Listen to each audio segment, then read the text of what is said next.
equilibrium of a firm under monopoly. We are going to discuss two scenarios here. Number one is equilibrium of a firm under monopoly in short run and the equilibrium of a firm under monopoly in long run. तो ये दो हमारे पास जो है वो analysis हैं. अब हमारे पास हम जानते हैं कि मोनोपोली जो है वो क्या सिचुएशन होती है जहाँ पे एक ही जो इंडस्ट्री है वो पूरी मार्केट को कंट्रोल कर रही है और उसके अंदर कोई जो है वो छोटी छोटी फर्म्स नहीं होती बल्कि वो पूरी एक ओवरऑल इंडस्ट्री होती है. जैसे मैंने आपको लास्ट जो एग्जांपल दी थी वो OGDCL की दी थी, जिसके मुताबिक ऑयल एंड गैस का जो ये सारा सेक्टर है ये एक ही कंपनी जो है वो ओन कर रही है, इसके अलावा और कोई कंपनी नहीं है. तो मोनोपोली में एक जो मोनोपोलिस्ट होता है, we already know that a monopolist control the total और a large production of total supply of the output. अब आउटपुट जो है, जैसे जब मैं OGDCL कंपनी की बात करूँ तो यहाँ पे जो ऑयल और गैस की सप्लाई है वो मोनोपोलिस्ट जो है वो मोर देन 80% जो है वो इनके पास कंट्रोल है और ओवर द कंट्री पूरी मार्केट जो है वो इन्होंने कंट्रोल की हुई है. एक कंडीशन तो हमारे पास ये आती है. दूसरी ये आती है कि जो एक प्रोडक्शन हो रही है एक चीज़ की, उसका कोई सब्सटीट्यूट भी जो है वो मार्केट में अवेलेबल नहीं होता.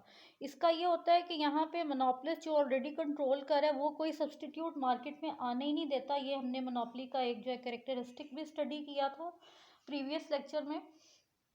So here we can say that a monopolist is in a position to determine the price of a product and by adjusting the supply according to the demand of the consumer. Market में जो demand चल रही है उसके मुताबिक monopolist को इतना इख्तियार होता है कि वो प्राइस को अपने मुताबिक जो है वो एडजस्ट करे. If we talk about the short run analysis, short run analysis की अगर हम बात करें तो एज स्टेटेड अर्लियर हमें पता है कि प्राइस जो है वो मोनोपोलिस्ट अपनी मर्ज़ी से जो है वो कंट्रोल करता है, अपनी मर्ज़ी से प्राइस सेट करता है मार्केट में, और जो प्रोडक्ट मार्केट में आ रहा है उसका कोई क्लोज सब्सटीट्यूट नहीं है.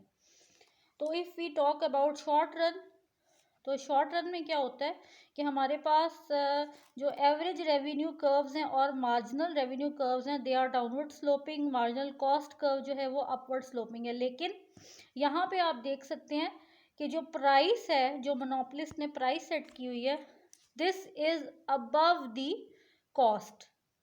कॉस्ट जो उसको बेयर करनी पड़ रही है वो है इससे ऊपर. और यहाँ पे आप देख सकते हैं कि जो एवरेज रेवेन्यू, रेवेन्यू क्या होता है, बेनिफिट जो हमारे पास आ रहा है, मोनोपोलिस्ट को जो बेनिफिट्स मिल रहे हैं तो वो जो है वो भी आप देख सकते हैं. इक्विलिब्रियम जो है कहाँ पे है, जहाँ MC is equal to MR, यहाँ पे हमारा इक्विलिब्रियम है मार्केट का. अब इक्विलिब्रियम जो है वो कहाँ है, एवरेज रेवेन्यू से बहुत नीचे. एवरेज रेवेन्यू का कर्व तो यहाँ से कट हो रहा है और इक्विलिब्रियम जो है वो यहाँ पे है. तो ये जो एक पोर्शन है, this is called the super normal profit. जहाँ पे प्राइस भी ज़्यादा है, जहाँ पे रेवेन्यूज़ भी उसको ज़्यादा आ रही है और कॉस्ट भी कम है और इक्विलिब्रियम भी जो है वो रेवेन्यूज से नीचे है, तो यहाँ पे जो मोनोपोलिस्ट है he is earning super normal profit in short run. Monopolist in because he can increase or decrease price level according to demand and situation of the market. Hence you can see here average revenue, this is the average revenue, this is greater than the cost. यहाँ पे आप देख सकते हैं इस point, for example this is F, this is G. F point जो है it is greater than cost. तो यहाँ पे एवरेज रेवेन्यू का जो इक्विलिब्रियम बन रहा है वो कॉस्ट से ज़्यादा बन रहा है, यानी कि मोनोपोलिस्ट को रेवेन्यूज़ जो हैं वो बहुत ज़्यादा गेन हो रहे हैं. तो इसका ये मतलब है कि द मोनोपोलिस्ट, क्योंकि प्राइस भी ज़्यादा है तो प्राइस की सूरत में जितनी ज़्यादा प्राइस वो बढ़ा रहे हैं उसको उतना ज़्यादा फ़ायदा हो रहा है, उसके रेवेन्यूज़ इंक्रीज़ हो रहे हैं, उसके प्रॉफिट्स इंक्रीज़ हो रहे हैं, उसके बेनिफिट्स इंक्रीज़ हो रहे हैं. तो शॉर्ट रन में मोनोपोलिस्ट जो है he is earning super normal profit. Next scenario is long run analysis. यहाँ पे तो प्राइस की हमने बात की. अब यहाँ पे लॉन्ग रन में प्राइस के साथ साथ सप्लाई जो है वो आउटपुट की, वो भी मोनोपोलिस्ट ने ही डिसाइड करनी होती है कि कितनी सप्लाई जो है वो मार्केट को मिलनी चाहिए. तो डिमांड अगर बहुत ज़्यादा आ रही है तो वो सप्लाई को थोड़ा कम कर देगा just to increase the prices and, और यहाँ पे भी यही है कि लॉन्ग रन में भी जो मोनोपलिस्ट है, क्योंकि उसको पता है कि कोई क्लोज सब्सटीट्यूट अवेलेबल नहीं है मेरे प्रोडक्ट का मार्केट में, प्राइस मैं अपनी मर्ज़ी से एडजस्ट कर सकता हूँ, सप्लाई को मैं उसकी शॉर्टेज करके प्राइस को इंक्रीज़ कर दूँ, यानी कि कोई भी जो भी कदम वो उठाएगा उससे फ़ायदा जो है वो मोनोपलिस्ट को ही होता है।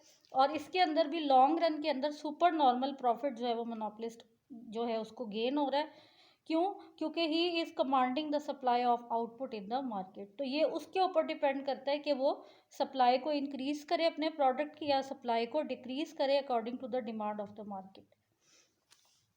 तो अगेन यहाँ पे आप देख सकते हैं कि average revenue is greater than cost, price is greater than cost, क्योंकि प्राइस भी मोनोपलिस्ट ने खुद ही सेट करनी है, तो दोनों सूरतों में फ़ायदा जो है वो मोनोपलिस्ट को ही हो रहा है। यहाँ पे आप देखें at this point this was F, और इक्विलिब्रियम जो है वो अगेन जो है वो हमारे रेवेन्यूज से कम है, यहाँ पे कॉस्ट जो है वो कट कर रहा है रेवेन्यूज़ को, वो पॉइंट जो है वो बिलो एवरेज रेवेन्यू है, तो यहाँ पे भी फ़ायदा जो है वो मोनोपलिस्ट को ही हो रहा है। तो लॉन्ग रन हो या शॉर्ट रन हो, मोनोपलिस्ट जो है वो हमेशा सुपर नॉर्मल प्रॉफिट जो है वो अर्न करता है, तभी तो अपना उसका बिजनेस जो है वो इतना अच्छा रन हो रहा होता है। लास्टली तो हम लोगों ने जो स्टडी किया था वो equilibrium of firm perfect competition में था। शॉर्ट रन की भी अगर हम बात करें या लॉन्ग रन की बात करें, दोनों में ही जो था वो नॉर्मल प्रॉफिट ही अर्न किया जा सकता है फर्म को या इंडस्ट्री को, क्योंकि डिफरेंट फर्म्स होती हैं मार्केट के अंदर, तो इसके अंदर कंपटीशन इतना ज़्यादा होता है कि अगर आप अपनी चीज़ की प्राइस बढ़ाएंगे तो कस्टमर जो है वो किसी दूसरी फर्म की तरफ चला जाएगा, किसी और प्रोडक्ट की तरफ चला जाएगा। तो इस तरह कंपटीशन की वजह से जो है वो फर्म्स को इतना ज़्यादा प्रॉफिट नहीं होता। हाँ, मोनोपली की जो सिचुएशन होती है वो ऐसी होती है कि क्योंकि मोनोपलिस्ट जो है वो अकेला ही कंट्रोल कर रहा है पूरी सप्लाई को, प्राइस को भी अफेक्ट कर रहा है, तो इसकी वजह से जो है वो मोनोपलिस्ट जो है वो दोनों सूरतों में, दोनों की अगर हम सिनेरियोस की बात करें, शॉर्ट रन की भी लॉन्ग रन की भी, तो दोनों में मोनोपलिस्ट को जो है वो सुपर नॉर्मल प्रॉफिट जो है वो अर्न हो रहा है। So this was it for today. I hope you have understood the lecture. Any question you can ask in the comment section. Thank you and Allah Hafiz.